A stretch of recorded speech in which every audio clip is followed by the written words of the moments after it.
Okay, അടുത്ത വീഡിയോയിലേക്ക് എല്ലാവർക്കും സ്വാഗതം. ഓക്കെ, ഇനി 122 പേജിലുള്ള കാര്യങ്ങളാണ് നമ്മൾ പഠിക്കുവാനായിട്ട് പോകുന്നത്. Page number 122. ഓക്കെ, ഒന്നാമതായിട്ട് നമുക്ക് നൽകിയിരിക്കുന്നത് 184 ചോദ്യമാണ്. Okay, duration from conception till the birth of the baby is called gestation period. അപ്പോൾ നമ്മളോട് ചോദിക്കുകയാണ്, വാട്ട് ഈസ് ജസ്റ്റേഷൻ പീരീഡ്? എന്താണ് ജസ്റ്റേഷൻ പീരീഡ് എന്നുള്ള ഒരു ചോദ്യം വന്നാൽ നമ്മൾ ഇങ്ങനെ ഉത്തരം എഴുതുക.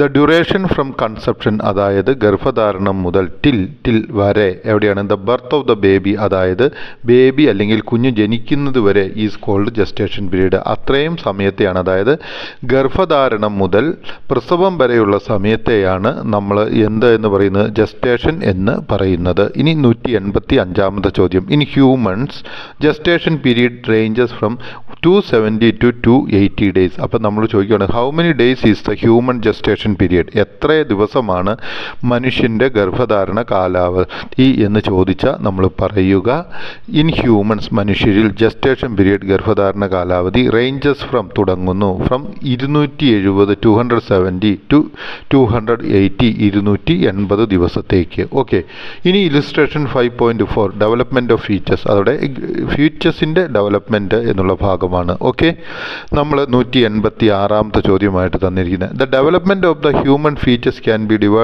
In to 3 parts. Okay, how can we divide the development of human features എന്ന് നമ്മളോടൊരു ചോദ്യം ചോദിക്കാം. എങ്ങനെ നമുക്ക് ഒരു ഹ്യൂമൻ ഫീച്ചേഴ്സിൻ്റെ ഡെവലപ്മെൻറ്റിനെ അല്ലെങ്കിൽ നമുക്ക് ഡിവൈഡ് ചെയ്യാം, വിഭജിക്കാം, അല്ലെങ്കിൽ ഏത് കാലയളവ്, എങ്ങനെ കാലയളവായിട്ട് നമുക്ക് ഒരു ഹ്യൂമൻ ഫീച്ചേഴ്സിൻ്റെ ഡെവലപ്മെൻറ്റിനെ, വളർച്ചയെ വിഭജിക്കാമെന്നാണ് ചോദിച്ചിരിക്കുന്നത്. The development of the human features can be divided into 3 parts. അതായത് ഒരു ഹ്യൂമൻ ഫീച്ചേഴ്സിൻ്റെ ഡെവലപ്മെൻറ്റിനെ 3 പാർട്സായിട്ട് അല്ലെങ്കിൽ 3 ഭാഗങ്ങളായിട്ട് നമുക്ക് ഗർഭസ്ഥ ശിശുവിൻ്റെ വളർച്ചയെ ഡിവൈഡ് ചെയ്യാവുന്നതാണ്. നിങ്ങളൊന്ന് നോക്കിക്കഴിഞ്ഞാൽ ആ ചിത്രത്തിൽ നിങ്ങൾക്കത് കാണുവാനായിട്ട് സാധിക്കും.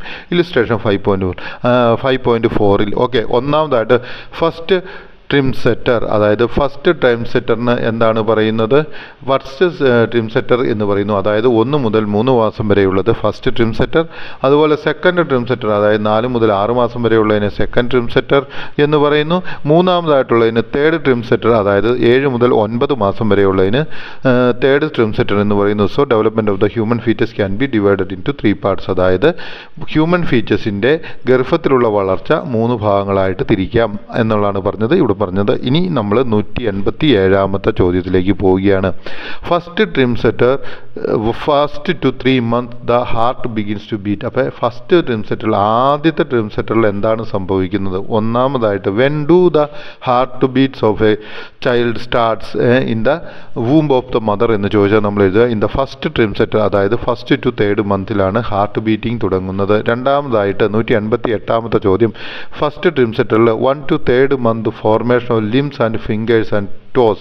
When do the formation of limbs, fingers and toes take place a child in the womb എന്ന് ചോദിച്ചാൽ നമ്മൾ എഴുതുക it is in the first trimester, അതായത് ആദ്യ ട്രിം സെറ്ററിലാണ്, ഫസ്റ്റ് ടു തേർഡ് മന്തിലാണ് ഇത് സംഭവിക്കുന്നത്. ഇനി 189 ചോദ്യം. ഫസ്റ്റ് ട്രിം സെറ്ററിൽ സംഭവിക്കുന്നത് 1 to 3rd month sense organs and organ systems are formed. When do sense organs and organ systems are formed for a child in the womb എന്ന് ചോദിച്ചു കഴിഞ്ഞാൽ നമ്മൾ എഴുതുക എപ്പോഴാണ്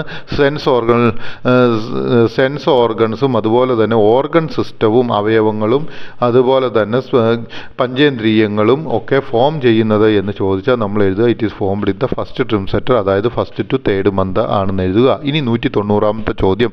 second trimester 4 to 6 months growth of the hair on the head and body starts. അപ്പോൾ when do a pregnant child in the womb അല്ലെങ്കിൽ uterus starts to grow its hair on head and body? എപ്പോഴാണ് ഗർഭത്തിലുള്ള ഒരു ശിശുവിന് ശരീരത്തിലും തലയിലും മുടികൾ വളരുവാൻ തുടങ്ങുന്നത് എന്ന് ചോദിച്ചാൽ നമ്മൾ എഴുതുക in the second trimester, അതായത് 4 to 6 months ഗ്രോത്ത്, അതായത് 4 മുതൽ 6 മാസം വരെ ഗർഭസ്ഥ ശിശു ആയിരിക്കുമ്പോഴാണ് hair on the head and body start to grow, hair ഹെഡിലും തലയിലും ബോഡിയിലും വളരുവാനായിട്ട് തുടങ്ങുന്നത്. 191 ചോദ്യമായിട്ട് തന്നിരിക്കുന്നത് second trimester 4 to 6 months movements of the features. എപ്പോഴാണ് ഫീച്ചേഴ്സിൻ്റെ ചലനം ഗർഭപാത്രത്തിൽ സംഭവിക്കുന്നത്. അതും സംഭവിക്കുന്നത് സെക്കൻഡ് ട്രിംസെറ്ററിലാണ്. 4 to 6 months movements of the foetus starts. Okay, ഇനി 192 ചോദ്യമായിട്ട് സെക്കൻഡ് ട്രിംസെറ്ററിൽ 4 to 6 months eyelids open and eyelashes are formed. When the eyelids R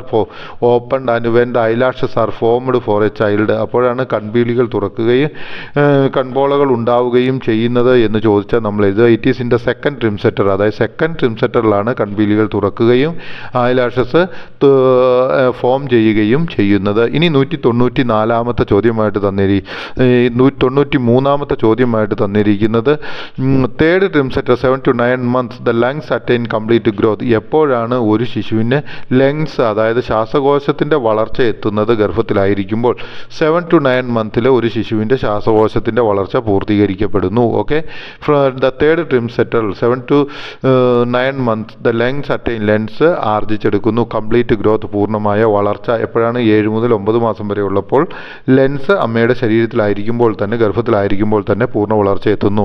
ഇനി 194 തേർഡ് ട്രിംസെറ്ററിൽ എന്താണ് സംഭവിക്കുന്നത്? 7 മുതൽ 9 മാസം വരെ the baby size increase.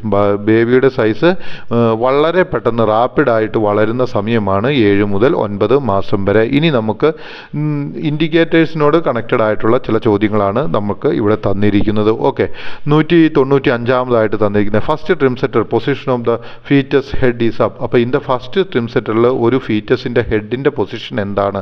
What is the position of a head of a foetus in the first trimester എന്ന് ചോദിച്ചു കഴിഞ്ഞാൽ അറിയാം ഏത് രീതിയിലാണ് ഫസ്റ്റ് ട്രിംസെറ്ററിൽ ഒരു ബേബിയുടെ ഹെഡ് ഇരിക്കുന്നതെന്ന് ചോദിച്ചാൽ ഹെഡ് ഈസ് അപ്പ്, ഹെഡ് മുകളിലേക്കായിട്ടായിരിക്കും ഇരിക്കുന്നത്. Second trimester the position of the foetus head is up. In which position the head of the foetus is situated in the second trimester എന്ന് ചോദിച്ചാൽ അതായത് സെക്കൻഡ് ട്രിംസെറ്ററിൽ ഏത് പൊസിഷനിലാണ് ബേബിയുടെ ഏത് ദിശയിലേക്കാണ് ബേബിയുടെ ഹെഡ് ഇരിക്കുന്നത് എന്ന് ചോദിച്ചാൽ നമ്മൾ പറയാം ദ ഹെഡ് ഈസ് അപ്പ്, അതായത് ഹെഡ് മുകളിലേക്കാണ്. 197 beginning of the third trimester the position of the foetus head is up. ഇനി അത് കഴിഞ്ഞിട്ട് ചോദിക്കുക ബിഗിനിങ് ഓഫ് ദ ഹെഡ് അതായത് തേർഡ് ട്രിംസെറ്ററിൽ which position the baby's head is എന്ന് ചോദിച്ചാൽ അതായത് തേർഡ് ട്രിംസെറ്ററിൻ്റെ ആരംഭ കാലഘട്ടത്തിൽ ഏത് പൊസിഷനിലാണ് ഒരു ബേബിയുടെ ഹെഡ് ഇരിക്കുന്നതെന്ന് ചോദിച്ചാൽ the baby's head in the third trimester is upward, അതായത് ബേബിയുടെ ആ ഹെഡ് ഇരിക്കുന്നത് മുകളിലേക്കായിരിക്കും. ഇനി 198 ചോദ്യമായത് at the delivery time normally baby is found in vertex അതായത് head down and the position is occiput anterior എന്ന് വെച്ച് കഴിഞ്ഞാൽ ഒക്കിപുട്ട് അൻറ്റീരിയർ എന്ന് വെച്ച് കഴിഞ്ഞാൽ facing towards the pregnant person spine, അതായത് in which position the baby is found during the time of pregnancy, ഏത് പൊസിഷനിലാണ് പ്രസവത്തിൻ്റെ സമയത്ത് ഒരു കുഞ്ഞിനെ കാണപ്പെടുന്നത് അല്ലെങ്കിൽ അമ്മയുടെ ഗർഭപാത്രത്തിൽ ശിശുവിനെ കാണപ്പെടുന്നതെന്ന് ചോദിച്ചാൽ ഇങ്ങനെ എഴുതുക അറ്റ് ദ ഡെലിവറി ടൈം, ഡെലിവറിയുടെ പ്രസവത്തിൻ്റെ ടൈം നോർമലി സാധാരണയായി baby is found in vertex, അതായത് ആ ഗർഭസ്ഥ ശിശു വെർട്ടെക്സ് പൊസിഷനിലാണ്, അതായത് അതിൻ്റെ ഹെഡ് തല താഴേക്കായിട്ടാണ്. ആൻഡ് ദ പൊസിഷൻ ഈസ് ഒക്കിപുട്ട്, അതായത് ആ പൊസിഷൻ എങ്ങനെയാണ് ഒക്കിപുട്ട് അൻറ്റീരിയർ എന്ന് വെച്ച് കഴിഞ്ഞാൽ ആ കുഞ്ഞിൻ്റെ എന്താണ് facing towards pregnant person spine, അതായത് ആ കുഞ്ഞ് പ്രഗ്നൻ്റ് ആയിരിക്കുന്ന വ്യക്തിയുടെ സ്പൈനിലേക്ക് മുഖം മറിച്ചുകൊണ്ടാണ് ഇരിക്കുന്നത്. ഇനി 199 ചോദ്യം the face and body angled to one side and the neck flexed during the delivery time, അതേപോലെ തന്നെ what should be the body condition, okay, അല്ലെങ്കിൽ നെക്കിൻ്റെ കണ്ടീഷൻ എങ്ങനെയായിരിക്കും, what should be the position condition of the body and the neck എന്ന് ചോദിച്ചാണ് നമ്മൾ എഴുതുക. The face and the body angled to one side, എന്താണ് പറയേണ്ടത്, ബോഡിയും ഫേസും ഒരു സൈഡിലേക്കായിട്ടായിരിക്കും ഇരിക്കുന്നത്, അതായത് ചെരിഞ്ഞായിരിക്കും ഇരിക്കുന്നത്. And the neck flexed during the delivery time, അതുപോലെ തന്നെ നെക്ക് ഫ്ലെക്സിബിൾ ആയിട്ടായിരിക്കും കാണപ്പെടുന്നത് എന്നാണ് നമ്മൾ ഇവിടെ മനസ്സിലാക്കേണ്ടത്. എനിക്ക് തോന്നുന്നു നിങ്ങൾക്ക് ഈ ഭാഗം മനസ്സിലായി എന്ന് എനിക്ക് തോന്നുന്നു. ഇനി നമ്മൾ പോകുന്നത് അടുത്ത വീഡിയോയിലേക്കാണ്.